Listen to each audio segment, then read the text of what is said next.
Sorrow அல்லது Wegovy ஆண்மை குறைபாட்டுக்கு உதவுமா? ஏன் பல நோயாளிகள் ஆண்மை குறைபாடு குறித்த புகார்களுடன் வருகிறார்கள்? அவர்களுக்கு ஆரோக்கியமான பாலியல் வாழ்க்கை இல்ல. அதனால் மவுண்சாரோ அல்லது வெகோவி அவர்களின் பாலியல் வாழ்க்கையை மேம்படுத்த உதவுமா என்று அவர்கள் என்னிடம் கேட்கிறார்கள். முதலாவது முக்கியமான விஷயம், ஏன் அவர்களுக்கு ஆண்மை குறைபாடு ஏற்பட்டது? அவர்களுக்கு குறைந்த பால வேட்கையா அல்லது ஊடுருவும் பாலியல் உறவுக்காக உறுதியான விருப்பத்தை நிலைநிறுத்த முடியாத ஆண்மை குறைபாடா என்று நான் தெரிந்து கொள்ள முயற்சிக்கிறேன். அதனாலதான் நான் அதை பகுப்பாய்வு செய்து அவர்களின் பிரச்சனைக்கு ஏதேனும் ஹார்மோன் காரணங்கள் உள்ளதா என்று கண்டுபிடிக்க முயற்சிக்கிறேன். அது நீரிழிவு நோய் இருக்கலாம், குறைந்த டெஸ்டோஸ்டெரான் இருக்கலாம், அல்லது விருஷணங்களில் பிரச்சனை இருக்கலாம், பிட்யூட்டரி சுரப்பியல் பிரச்சனை இருக்கலாம், மருந்து தொடர்பான பிரச்சனை இருக்கலாம், அல்லது ஜிம்மில் பயன்படுத்தும் வெளிப்புற ஸ்டீராய்டுகள் காரணமாக இருக்கலாம். ஆண்மை குறைபாட்டுக்கு நூற்றுக்கணக்கான காரணங்கள் இருக்கின்றன. அதனால் முதலில் அடிப்படை பிரச்சனைகள் ஏதேனும் உள்ளதா என்பதை கண்டுபிடிப்பதே முதல் படி.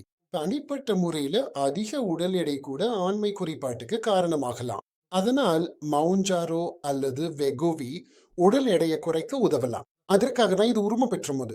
ஆனால் இது எடையை குறைக்க முயற்சிக்கும் போது உடல் மாற்று செயலை மேம்படுத்தும், டெஸ்டோஸ்டெரான் சுரப்பை அதிகரிக்கவும் உதவும்.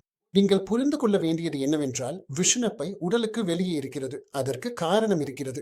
விஷணப்பை உடல் வெப்பத்தை விட 2 டிகிரி செல்சியஸ் குறைவாக இருக்க வேண்டும். ஆனால் அதிக உடல் எடை உள்ள ஆண்களில் வயிறும் தொடைகளும் விஷணப்பையை மூடி சூடாக வைத்திருக்கும். அதனால் அது தன் வேலையை செய்ய முடியாது. எடை குறைந்தால் விஷணப்பை குளிர்ச்சியாகி தன் வேலையை செய்ய ஆரம்பிக்கும். அதனால் டெஸ்டோஸ்டெரான் உற்பத்தி அதிகரிக்கிறது. ஆனா மறுபடியும் டெஸ்டோஸ்டெரான் அதிகரிக்கும் போது தசையளவு அதிகரிக்கலாம், மக்கள் அதிகம் விழிப்புடன் இருக்கலாம், அவர்கள் மேலும் உடற்பயிற்சி செய்ய முயற்சிக்கிறாங்க, அதனால மேலும் எடை குறைக்கிறாங்க. இதுவே ஒரு தீங்கு விளைவிக்கும் சுழற்சி. அதனால மவுஞ்சாரோ மற்றும் வெகோவி ஆகியவை விரைவில் சிறுநீரக செயலிழப்பை மேம்படுத்த உதவுகின்றன. அதனால மக்கள் விரைவில் சிறுநீரக செயலிழப்புக்கு சிகிச்சை பெறலாம். ஆனால் நான் சொன்னது போல, எடை மேலாண்மை மற்றும் விரைவில் சிறுநீரக செயலிழப்புக்கு மவுஞ்சாரோ அல்லது வெகோவி என்பதை பரிசீலிப்பதற்கு முன் எந்த அடிப்படை பிரச்சனை இருக்கிறதா என்பதை கண்டறிய ஒரு எண்டோக்ரைனாலஜிஸ்டை சந்திக்கவும். இப்போதைக்கு விடைபெறுகிறேன்.